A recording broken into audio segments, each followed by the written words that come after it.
Want to stop juggling spreadsheets, calendars, and a dozen apps just to run your rentals? Logify makes it easy. It's an all-in-one toolkit for hosts. Build a direct booking website, automate guest messaging, and keep all your channels in sync. Running your rental business your way has never been simpler. And for Good Morning Hospitality listeners, you can get 20% off any yearly plan with code GMH20. Just check the link in the show notes to get started today. Welcome to Good Morning Hospitality, your one-stop shop for the latest news, noteworthy trends, and thought-provoking discussions across the industry. From hotels and short-term rentals to all things travel and hospitality, you'll find each episode equips you with the information you need to start your week. Join us on Good Morning Hospitality every Tuesday, wherever you get your podcasts. Good morning, Sarah. How are you? Good morning, Leo. Good to see you, buddy. How's it going? Oh, it's great. It's great. Blue skies. I'm very, very happy. I'm seeing you. Well, the audience are seeing us after Easter. Of course, we are recording this ahead of Easter, so we can both have nice, relaxing holidays. So this is a pre-record, guys. But yeah, as it stands, I'm sat in Brighton. We've got some very, very blue skies. And I was in the sea yesterday swimming. So yeah, it's cold, but it's brisk in the water, but it feels like good seaside living. I gotta give you credit, Leo. Credit where credit's due. You've been doing very well on your challenge of doing a monthly dip in the sea, no matter the weather. I can vouch for him. I got a photo yesterday, although it could have been backdated, but it looked real, and he was wet. So we think you went in. Either that, or you were messing around in the shower. Either way, you did something that was, brave. So I hope you showed Mauro. I really hope that he'd get a view of it and be impressed, because he loves cold, doesn't he? He loves it. Oh goodness, yeah. Honestly, it's the best. You just do like, my friend who I go with. He can go in for minutes. He's a like superhuman when it comes to sort of thing. I just go in for about 30 seconds and then run around the beach celebrating. But it gives you the best natural high. It's honestly fantastic. Anyway, bud, that's me. My challenge is getting easier, right? Because when we come into May, June, July, August, they're the months where you actually want to swim. Come and the business end of things is November, December. Let's see how I'm doing then. That's right. How about you? What have you been up to? Yeah, I mean, not too much. You'll be shocked to learn I've never been a runner. I've started running recently. I still feel awful. There are days where, I think for me to deal with when I have a lot going on and I feel like I can't get everything sort of settled in my brain. I have a friend who suggested it to me, and she was like, you need to go for a run. And I was like, but I hate running. And she was like, I know everyone hates running, but you need to go for a run because it's not about the actual act of running. It's about how you feel afterwards. And and I was like, but I walk. And it's like, it's not the same. And I have to say it's true. So I have been I feel awful when I'm doing it, and it's pretty miserable, but afterwards I feel really great. So, you, buddy. You. I'm so proud of you. Does this mean you're like sort of what distances are you going? What's your? Oh, Leo, the route I have is there's like a pedestrian street and near my house, and I go all along that until it becomes non-pedestrian. So it's about 4.5 kilometers, I guess, there and back. Perfect. That's good. So it's a good distance. It's enough that I don't feel the need to. I will never sign up for a marathon with you, or a half marathon. You're a liar. No, I'm not interested. The worst thing is you're lying to yourself right now. I give it. I'm saying it here on air. I'm giving it 12 months till you're on the start line of a marathon with me. I think you're going to get the bug, buddy. I'm convinced. No way. I'm too miserable. I'm doing it.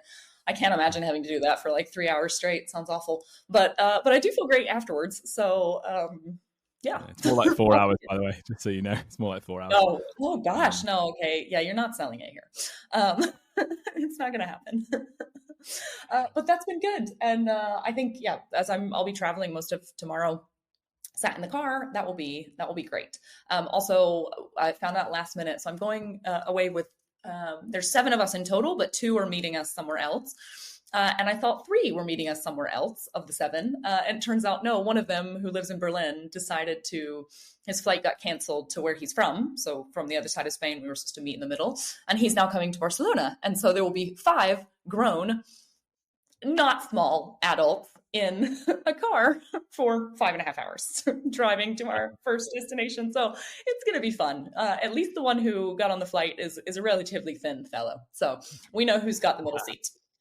And for our American cousins listening to us, cars in Europe are, I guess, what American children would play with as toy cars. I think is probably when it comes to the size, because the roads are windy in the UK and Europe. So yeah, 5 fully grown adults for 5.5 hours, especially winding your way up to the mountains. Oof, yeah, that's challenging, isn't it? Yeah, it's gonna be an interesting one. But well, here we are. This is why I went for a run today. Just kind of go some of the stress. I love it. The coping mechanisms are kicking in. You'll go for another run as soon as you get up to the mountain. That mountain run's going to feel really good, Sarah. By the way, send me a message when you've done that. Right? I don't know if it's happening. I was actually looking forward to it. We were supposed to be like doing all this hiking and everything, and it's supposed to be raining and snowing every single day. So I think it's going to be much more of a sit inside, cup of tea, board games kind of vibe. But that'll be nice too. That also sounds lovely. Right, let's get into it. Busy show. So we've got a few highlights, lowlights. We're going to take a look at some data from the industry. Sarah's going to feature that, and then we've got some bits and bobs about AI. So busy show as always.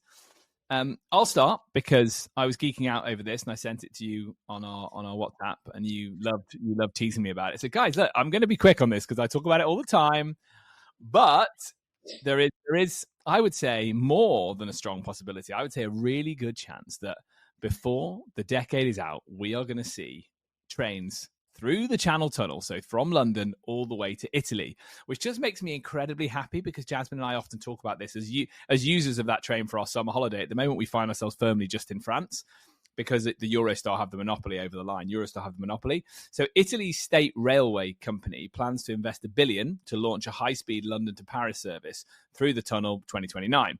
Why is this interesting? Because it does end the decades-long monopoly that Eurostar has had over sending trains through the tunnel. And obviously, Trenitalia are going to be looking to put routes that go all the way into the beautiful country of Italy. And so we are very, very excited about the possibility of this. They're not the only group that are bidding. You've also got Richard Branson's Virgin Group.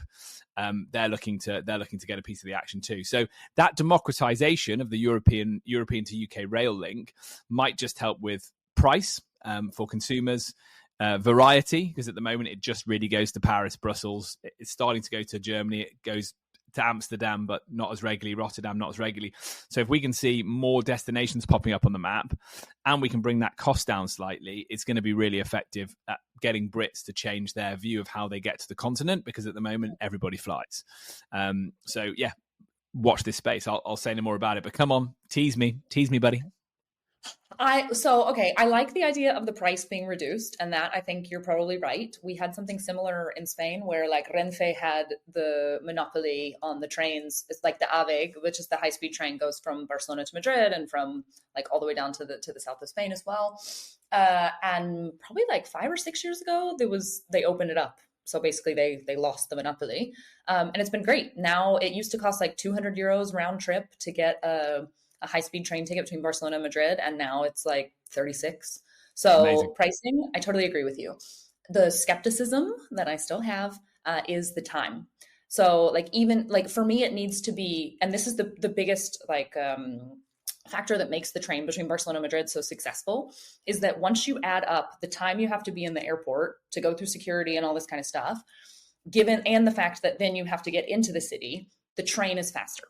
So the train goes from a central point in Madrid to a central point in Barcelona. You can then move around in the metro. And that for me is the biggest factor in their success. So that's where I'm still skeptical. If the trains can do that and they can make it faster, then great. Otherwise, I think they're still going to struggle regardless of price. Yeah, I think you're right. I think you're right. Now, obviously, if you factor in traveling with kids as well, you have to get to the airport hours earlier, and transfers are a real pain. So arriving, taking your bag off the carousel, flagging down a taxi, like all of that sort of thing. So I think that's right. But I reckon I would probably say that for me, a 7-hour train, an 8-hour train is still worth it because you're sat in one place and it's controllable, and you can get up and you can walk around the carriage. Wi-Fi's good, tables for the kids to draw on. Flights are very you're very stuck, aren't you? So yeah, I think that's right. Convenience has to also kind of trump everything, and if it starts to not, then yeah, we are going to struggle. But I think that's potentially just a limitation of this type of travel, right? Is that clearly we're not suggesting that people are going to start going London to Moscow for their holidays. It's really that I do think there is a limit to it, but I think it's France that legislated against flights that were less than an hour. And they saw train journeys go up as a consequence. So it's just maybe looking at those micro journeys that you would say in the context of, right, we're just popping here for our holiday, or in our case, we're just going to France or Northern Italy. How can we make that more sort of eco-friendly? Okay, perfect. Sarah, what do you got, buddy? Oh, it's time for me to get on my soapbox. You got your turn. I've got one about cruise ships. I'm always on about cruise ships. I've never been on a cruise, but for some reason, I just don't like them. So this is from an article in Skift. New global rules to force cruise ships to pay for carbon emissions. So this is a super interesting one. And basically it's established new limits for all of the cruise ships, and any cruise ship that goes above that is going to have to pay for these carbon emissions. This for me is great because I often think that like so much of the issues with pollution and over tourism, like the cruise industry, whether they like it or not, they're a big part of that.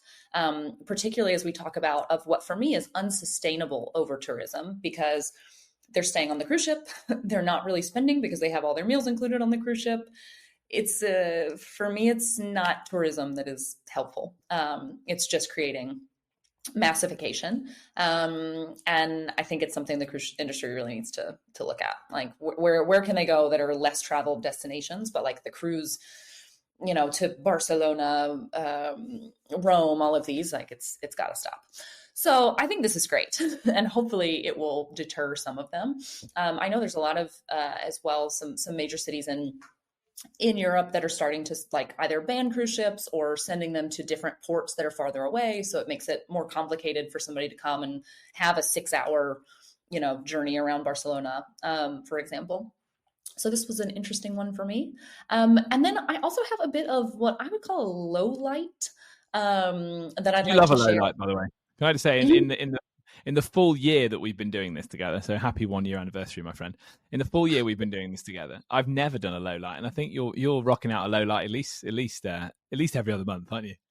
I like to keep the people informed. It can't all be rainbows and sunshine. And also today it's cloudy in Barcelona, even though you have sunshine, which makes me a little bit angry. So I'm going with a low light. I would be interested to see back on the reels of every time I've done a low light and compare that with the weather in Barcelona. I guarantee you it's terrible weather. It really does. It affects my mood. So here we go. This is an article from Focus Wire. And it is about Sonder, who is making over $50 million a year in cost cutting. And this is set ahead of the Marriott integration. So this integration is meant to be completed by the end of the second quarter of this year, which means that from that point on, all Sonder properties will be available under the Sonder by Marriott Bonvoy collection. And it'll be available in all of Marriott's digital channels.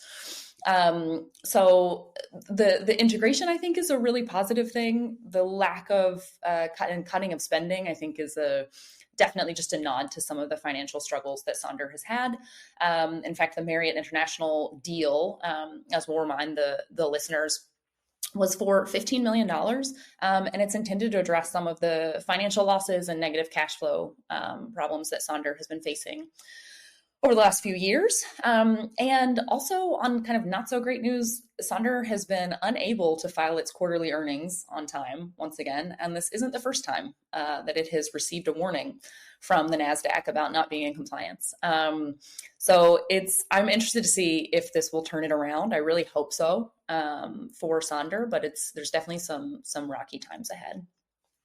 Feels like they're cleaning house, right? And probably with Marriott's support and guidance. What do you think, though? Is Sonder? It's a big question, by the way, so you can absolutely not answer it. But just a thought, more about it than me. I think. What do you think the model for Sonder is doomed slightly because some of the buildings they've taken on, some of the locations, it's just not been. They've not thought too much. They've not nailed it in terms of occupancy and success? You know, like as in, have they just grown too quickly, invested in bad deals, bad buildings, and is Marriott a sticking plaster, or do you think there's something that can be salvaged there? I think there's definitely something that can be salvaged, but I think there's still some work to do. So I actually stayed when we went to the short stay show. My colleagues and I actually stayed in a Sonder property. I have to say everything was great except the check-in process. The check-in process was awful. It's not really, especially in a place like the UK where now there's not free roaming because it's no longer the EU. And so, for example, like I just chose like, well, whatever, I can read a map. I'll be fine for, 48 hours that I was there. So I chose not to get an eSIM or whatever. But if one of my colleagues hadn't had one, like it was impossible to do the check-in. And then for some reason, the email, even though all of us were on the reservation and so first of all, you had to download the Sonder app. I don't want your app. Like, why can't I just get a check-in code to get into the building via my email?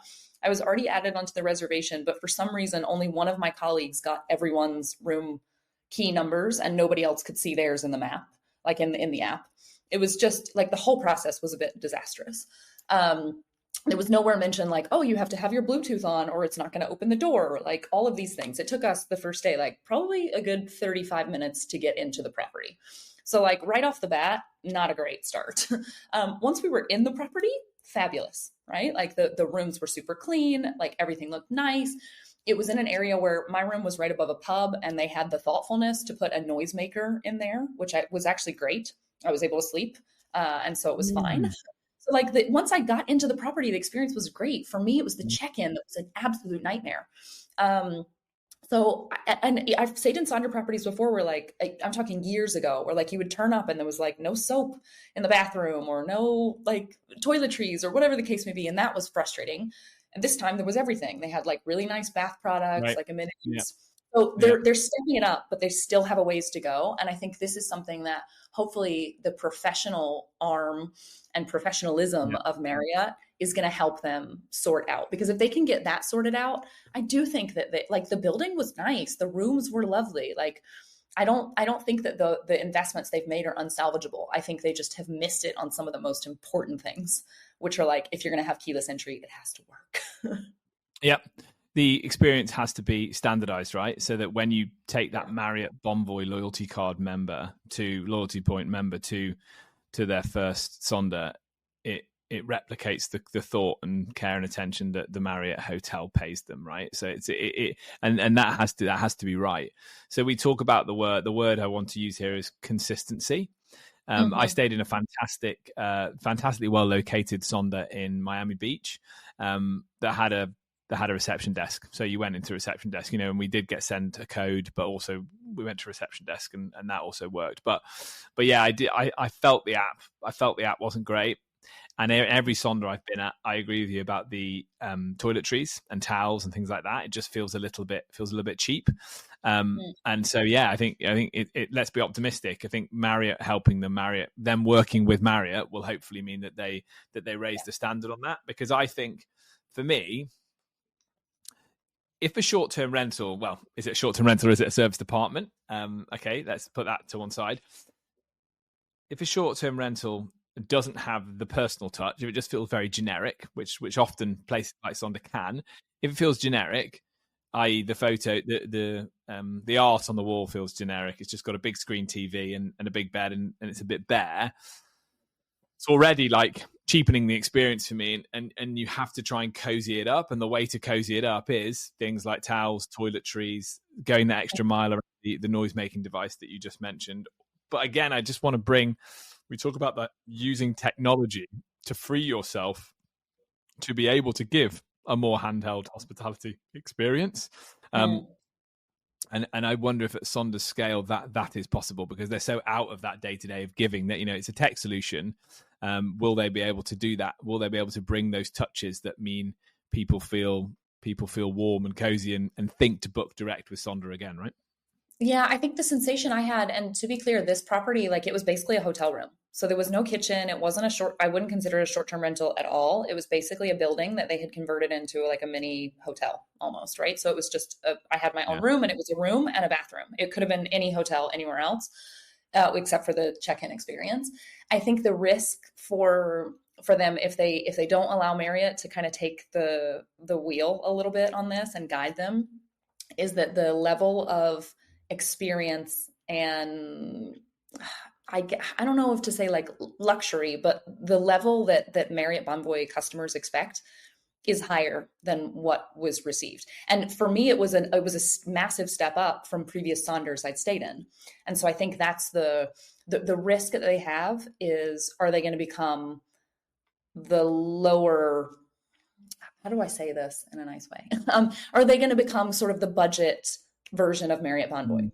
Are they like the budget option for those customers? And if so, I think there's a lot to be managed in the way of expectations with the guest so that it doesn't tarnish the reputation of Marriott and or Sonder.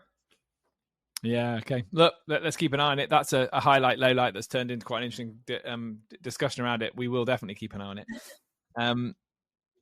Sarah, let's talk data.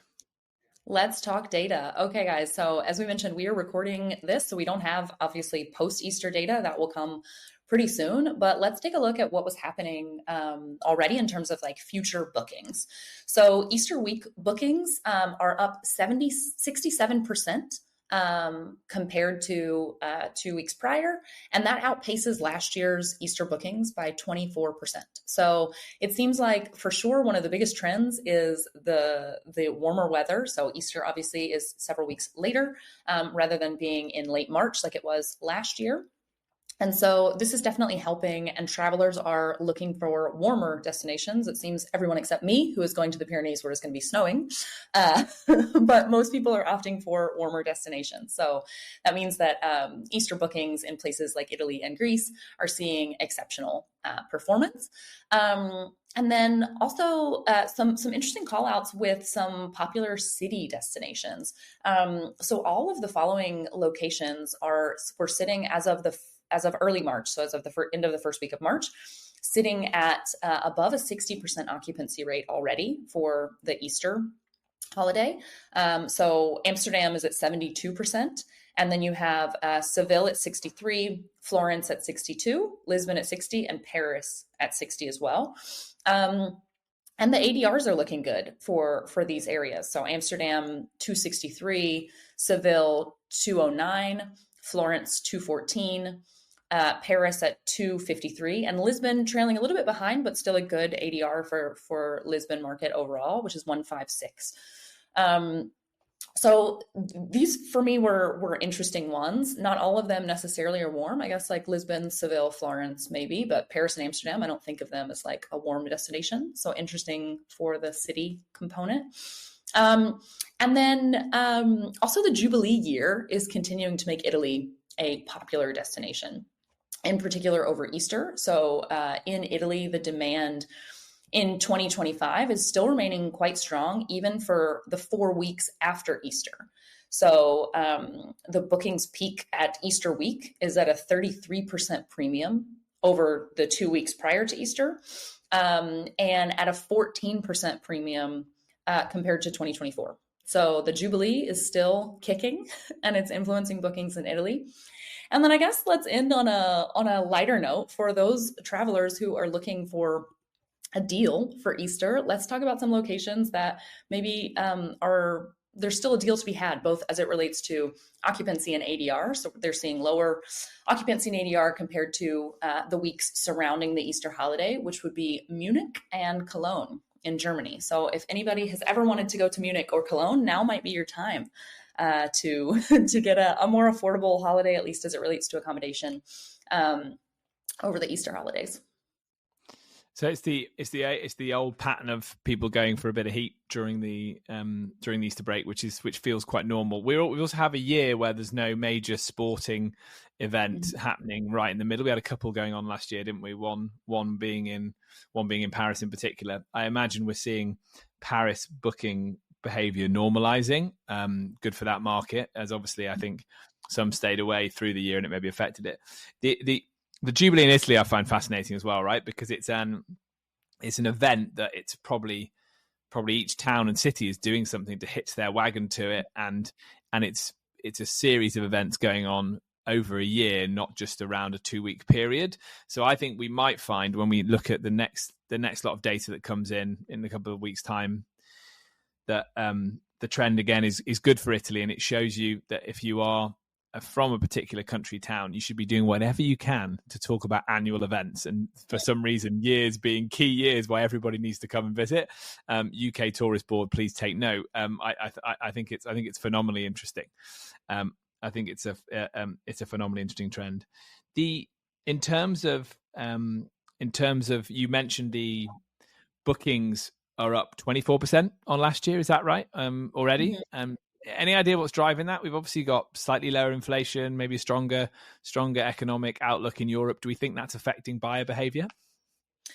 Yeah, I mean, for sure it is, right? We have much lower inflation. And ultimately, it's, at least in the case of Italy, it's the Jubilee is having a massive impact, right? So actually, the total stats are 33% premium over the 2 weeks before Easter. So basically Easter, you have the Jubilee, which is the Jubilee year, and then you have a major Christian holiday. So this is definitely going to have an impact. Easter is a huge one.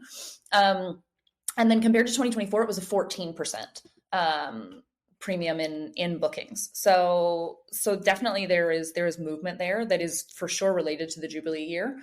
And then when it comes to the rest of the demand, people are always seeking a warmer place for over Easter, but it's so much easier in mid-April when the weather tends to be better almost everywhere and you're guaranteed. I would say, I mean, in most places in Spain and Italy, except for Barcelona right now, I don't know what's happening, but you're pretty much guaranteed like almost a summer vibe. I mean, 2 weeks ago, even in Barcelona, I went out for lunch and I was in a skirt and a tank top, and it was warm. I mean, they had to open the umbrellas while we were sitting outside. So I think for me, it's more about the warm weather seeking, and that makes it so much easier given the dates of Easter. So many people already have the holiday time. And so it's definitely increasing the bookings in these warmer locations because it's not a risk anymore. It's not like, oh, we'll go there because there's much higher of a chance we'll have better weather. It's almost guaranteed nice weather at this point. And so that's sort of my read on it. Yeah, and I think that's when the Northern Europeans coming down to Southern Europe is at its most relevant, because I always say about the UK, and I'm sure other Northern European people say it about their country, weather here is great, but the summer's too short. When we come into the summer season, though, we're finding increasingly that we're not going anywhere. We're staying at home. We're either going local, we're driving, or we're just staying at home because we live at the beach. I don't know if I mentioned that once or twice. And then again, you come back to Italy, Greece, Spain, September, October, because you have that same thing, is that you leave autumn, you leave home in autumn and you make it back to summer again, which is really nice. So you're stretching out the season. And again, I'll be interested to see the data through the year to see if more Northern European travelers are opting to stay in short-term rentals more locally, given that the climate is getting hotter, and clearly that would serve everybody well if that summer season gets longer. Also, can I say, potentially we're reaching a point where people are starting to look at certain areas of Spain in particular and saying, is it just going to be too hot in August in this part of Spain, right? And I think conversations like that are also happening. So the weather can play for you in April, right? As a destination, the weather can play for you in April and against you in August, right? Yeah. And the answer is yes. Most places in Spain in July and August are insufferable. I even went I remember a trip to Seville in early October. It was for me, it was perfect weather. It was sunny. It was 27, 28 degrees. But Seville in August is 38 degrees. It's insufferable. There's no way. You're not leaving the house. It's insufferable. The streets are bare and everybody only goes out at night because it's the only time you can stand to be on the street when it's a balmy 32 instead of 38. So I think for sure this is something we're going to see. And we might actually, I'm curious to, I don't know, I'm not a fan of global warming, obviously, but I am curious to see kind of what the impact is in the coming years if we're going to see a reversal. So are we going to see, normally people coming to Spain and Italy and these warmer places? Are we going to see Spaniards and Italians and the Greeks actually retreating to Sweden or Norway in August because it's too hot? Maybe. I actually think you're right. I do, and I know you're slightly saying that tongue in cheek, but I think there's a lot of fact in what you're saying. Right? Mm-hmm. we're all sun chasers, aren't we? So I think that you'll continue to see shoulder season get bigger.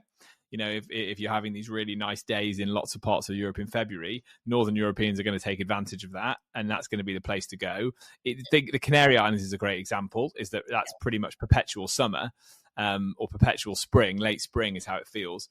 So people do go there for Christmas, and so people will chase the sun. And I think everybody Googles around January, February time, everyone Googles where's warm at this time of year. And then we're all looking at the average temperatures and going, how far south do I need to go to get that little bit of sun and a little bit of serotonin? So if that changes, if that evolves, I think we will see shoulder season get longer with Northern Europeans coming south. And then why not, right? You're going to get resorts that maybe traditionally on the Black Sea or up in Scandinavia. And also, without getting political, and we're gonna go into this soon when we're interviewing some members of Parliament in the UK about this. Again, the UK has some amazing coastal towns, and as the weather gets warmer, you've honestly, the restaurants are going outdoors. There's pedestrianisation going on in certain towns. All of this thing to meet the demand to make places really nice to go to. So yeah, I agree. I think nothing is static when it comes to tourism for sure. And this I agree will be an evolving trend. Awesome. Miraculously, we're almost on time, Leo. Pretty good. And we haven't really talked about tourism yet this year, but I'm sure we're gonna get into that as the season hots up. But yeah, interesting, really interesting conversations. There's a few more bits I wanted to go through, but we'll just save them and we'll go through them in future weeks. Lovely to spend time with you, Sarah. Again, obviously, this is a pre-record, so for everyone who is listening, I hope you've all had a wonderful Easter and you're back at your desks, ready for more action, and probably ready to start taking those summer bookings, which is really exciting. So if you've enjoyed today's show, please hit like, share, subscribe in all the usual social places. Until next time, many thanks.